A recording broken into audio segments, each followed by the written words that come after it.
we have Mr. Julian Barsotti here, and he's gonna spend a little time with me. We're gonna go on the Kahle Kart. We're gonna have a little food at Ficini, and then maybe make our way to Taboo. We'll see. So thank you for joining me. Ciao. Really looking forward to yes. this. Well, cheers, first of all. I'm excited to get to know you. You too. And other people to get to know you. Starting off with the Aperol Spritz, and then, so what do we have here? We have carpaccio, and we have eggplant rollatini. Two Italian-American classics that are kind of indicative of everything that we do here.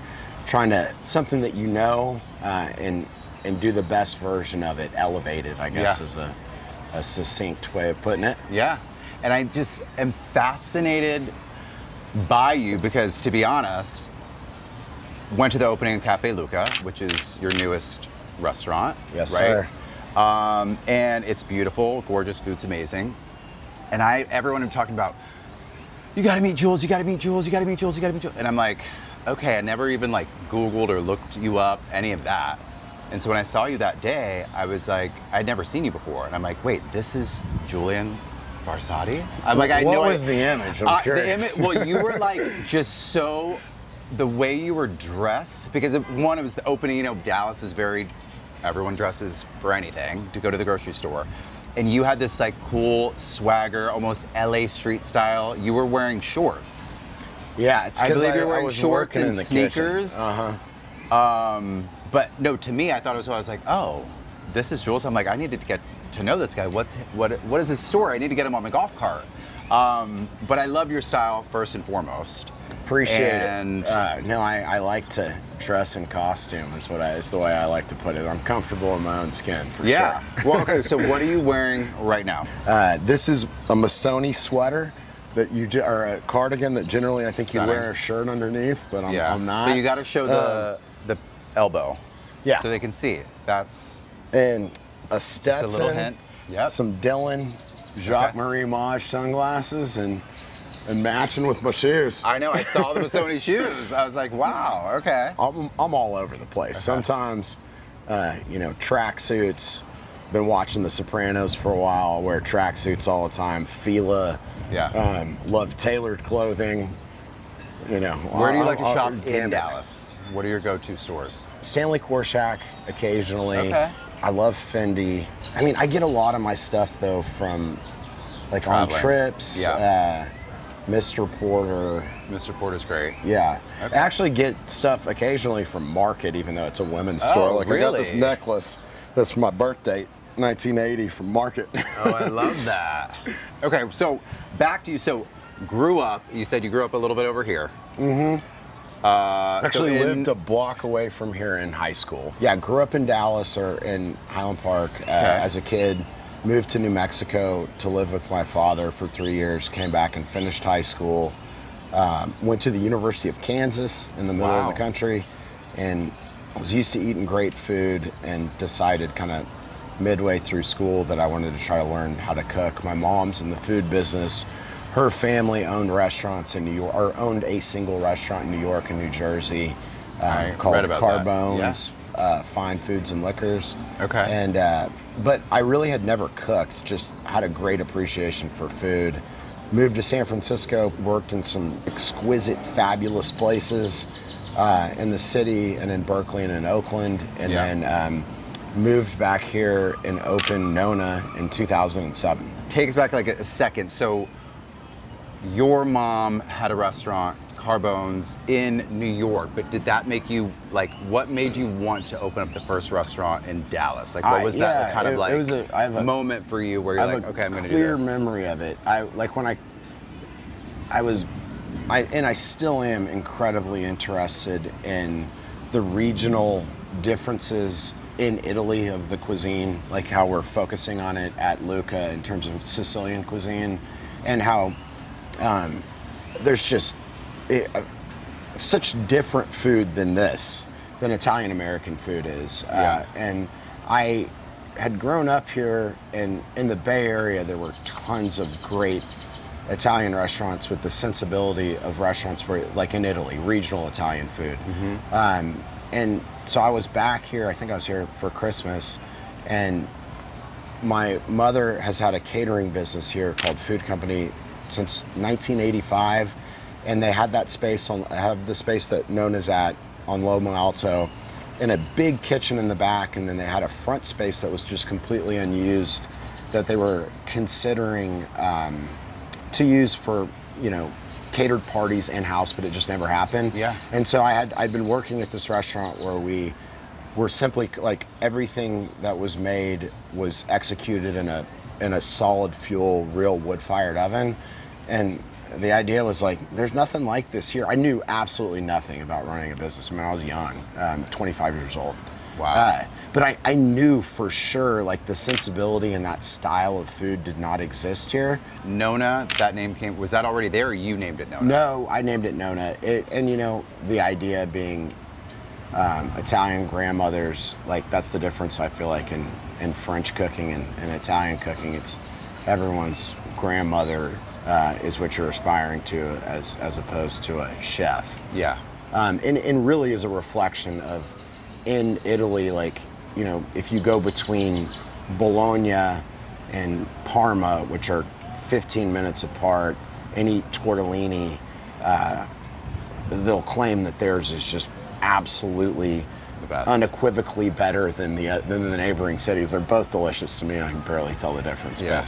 But I love the idea of like the localities of and the differences throughout the regions of Italy. I mean, Italy and those regions are far, far older than unified Italy. My first love, and always will be, is Italian food. You've obviously opened so many restaurants since then, and we'll get to that. But back to Nona, first-time business owner at Nona.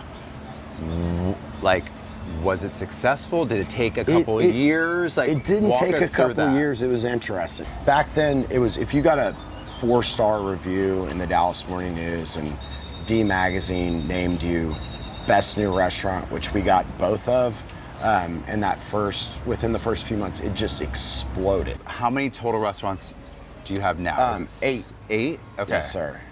So, Nona, Barsotti's, Ficini, Taboo, Odele, Luca, Goodbye Horses. Goodbye Horses, which that's the only one I've not been to. Awesome. That's a great dive bar. And Los Charos at the hotel. Ah, yeah. Okay. Commonalities are all things that I love. Dive bar with a lot of sports memorabilia, and then Italian food, and then Mexican food. What has been your key to success? Because you've opened up so many restaurants. Yeah. One, like, just with Nona being, you know, kind of the first one and learning from that, what do you think the key has been? I think that everything that I've done has been personal. Yeah. And I'm giving it my all in terms of what we're trying to deliver specifically through the concept. I mean, ultimately, at the end of the day, feed people. The more I've done this, it is entertainment in some regard. Like, you can look at Ficini as an example of, like, you know, it's like like, I love cinema. It's like, you know, you're performing every single day. Yeah. Yep. And it's all got to work together. And the Dallas market, I just understand it. I mean, I grew up here. I'm a proud Texan. Yeah. And I feel like I understand it and love to try to create things that people here like. I've got to ask. Yeah. Carbones. Obviously, it was changed to Barsotti's. Yeah. Do you even go to Carbone? I will occasionally go to Carbone. What's beautiful about that story, I'm buddies with those guys though now. Like, I count Zelaznik as a good friend. He takes care of me. Yeah. Whenever I go to any of his spots in New York, Miami, Vegas. So there's no bad blood. There's no bad blood. Which is very rare. When you get in a lawsuit with somebody, it's the only one I know of that I've ended up being really close pals with the guy that was my adversary. What are some of your go-to meals at the restaurants? I always like to ask. Yeah. So if we're at Ficini, what do you got to try? I mean, I love the carpaccio here. I mean, this is such a good family style place to eat. The Caesar I love the veal marsala here. Okay. Is there a dish at one of your restaurants where you're like, more people need to know about this? Oh, I'd say the Italian sandwiches at Barsotti's. Okay. Yeah, I've never had it. Yeah, they're like, if I'm a real big sandwich person, and you know, when you're working around your own food, it's sometimes harder to get super excited about. But I love eating Italian sandwiches at Barsotti's. I mean, it's nostalgic for me and delicious. Okay, you ready to go on the golf cart and chat a little bit more? Absolutely. Okay, let's do it. So, do you have a golf cart? I do not. Okay, you need one. I know, a Vespa. You're in Highland Park, you don't have a golf cart. What is going on? Really good to see you. Hi. Goodness. Okay, let's do a little rapid fire, getting to know. I know we've talked a lot at the restaurant, and we're going to talk more. So let's get to know Julian Barsotti as I try and go through Highland Park and no one runs me over in this. Okay, so we know that you're born and raised in Dallas, in Highland Park, right? Yes, sir. Okay. What is your, right now, favorite TV show? Do you watch TV? I do. The Sopranos, always. Sopranos, always. Favorite place to vacation? Italy. Easy. Okay. Where specifically in Italy? I'd say the first two places that come to mind, Bologna, which is an incredibly underrated city. Okay, I've heard. It has oldest university in Europe, 110,000 college students there. It's beautiful. You can't go wrong. Vibrant. You can't go wrong anywhere eating. The next place I would say is Santa Margherita, which is on the Ligurian coast. Okay. And just gorgeous turquoise water. Great town with cafes and trattorias, and then you can go to Cinque Terre or Portofino easily while you're staying there. What's your favorite drink? What do you drink? What's your drink of choice? Negroni. Negroni. What's a pet peeve of yours? What's a pet peeve of yours in the restaurant industry? Well, you know what I've never liked is if someone was to say to you, Chris, good luck, you know, I've never liked, like, nothing I'm doing is luck. I'm working my ass off and think about it incredibly. I've always felt like that's kind of like a dismissive, and I know a lot of times people not at all are intending that, but I do not like to be like, hey, good luck with Luca. Right. What's a place in DFW where people would think you go, or maybe like a gem of yours that you like to go to? Oh, yeah. S&D Oyster, for example. That's a classic that I love. Very good. Love that Cafe patio. Pacific at the bar. Yeah. I mean, I think like anything with longevity and of its place, I've grown to appreciate a lot more as I've grown old. Let's do a little bit of this or that. Okay. So, Honor Bar or Hillstone? Hillstone. Okay. Las Palmas or Muchacho? Definitely Las Palmas. Okay. Albernays or Nick and Sam's? Or Bob's? I like all those guys, so that's a tough one. But I would go Bob's in the bar. Like, I love eating in that front room at Bob's. Same. Nona or Lucia? Just kidding. I love kidding. Cowboys or Mavericks? Cowboys. Cowboys or the Stars? Cowboys. Okay. Highland Park or University Park? Highland Park, 100%. Neiman's or Stanley Korshak? Korshak now, Neiman's has just turned it terrible. Yep. Yes, hi. Hi. Beach or mountains? Mountains. Oh, okay. I love to ski. That was another thing I didn't tell you. I'm an avid snow skier, but favorite place to ski? Where do you like to ski? Aspen. It's easy. There's which so much mountain though? Ajax. Ajax. Okay. You've been to Cloud 9. I actually have not. What? Oh my God. Okay, hold on. You need to go and vlog and film that. And where does Julian Barsotti like to go out in Dallas? You seem like you like to have fun. I need to know what are your go-to spots in Dallas? Yeah, I need more in the rotation. That's for sure. I love the joint we're about to pull up. Very excited. Taboo, Same. which is my own spot, but I love when the British are coming and a few of the more energetic acts play here. Love this spot. Love the Mansion Bar. I like Bowen House. Love. I like Mike's Gemini Twin. Love. Like the Library Bar. Have you had the hot dog at Mike's Gemini? I sure have. Oh my God, it's fantastic. It really is. It really is good. Okay. You're getting liquored up late at night. It's good. Okay, but you're not a late night out, like super late. More of like live music, jazz, bar, lounge. I mean, I certainly can be. I need to do less of that given my age. But when I've done that, I mean, I think we discussed it too. Colombian Country Club is fun. Can you talk about the concept that's coming to the Katy Trail? Are you allowed to? Yeah, I mean, we're pretty much there. Yeah, we're.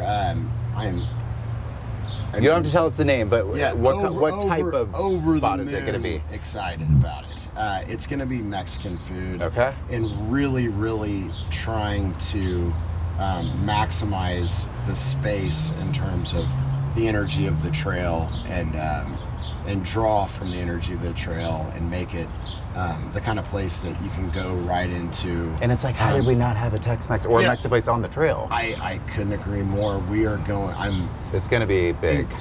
And we're going to create a sense of place that's so fun and vibrant. And the idea, I feel like landscaping is such a key to making spaces feel wonderful. And like a place like here, you can't do it. There, the landscaping opportunity is tremendous, which I think will make it even more fun. But it's going to be drinking tequila and eating Mexican. Maybe I'm going to have my own drink there. Who knows? Yeah, we'll see. We'll have a margarita. We'll figure it out. That's going to be a hell of a spot. Okay. All right. We are here. We are at Bacardi Taboo. So first, I have to ask, it is stunning here.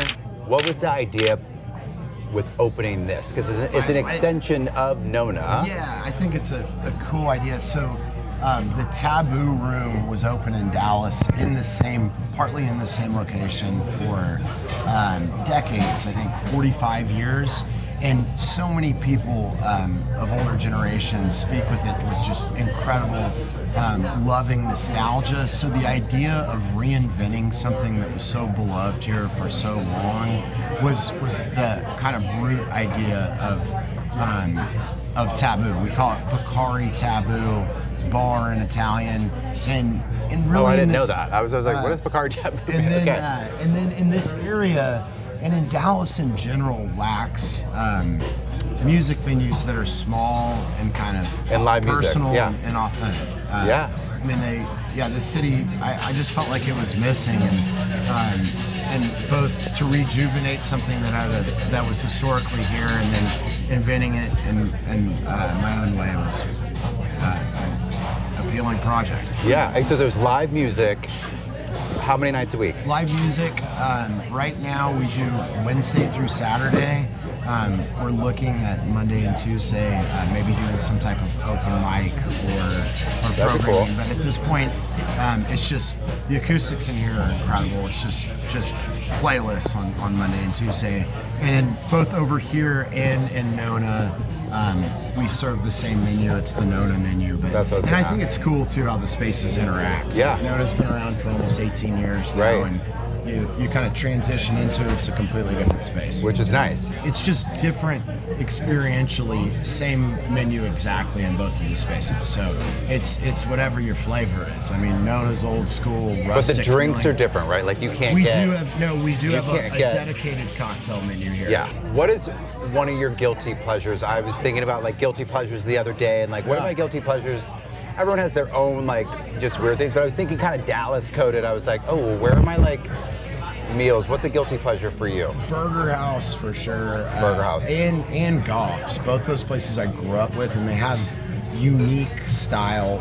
I love cheeseburgers, but they're not like. I feel like it's something like if you grew up eating it, maybe you like it better than a lot of people do. Like especially the Goff's thing where they put raw, like cold cheese on the grilled burger. All I have to say is you've done amazing things in Dallas.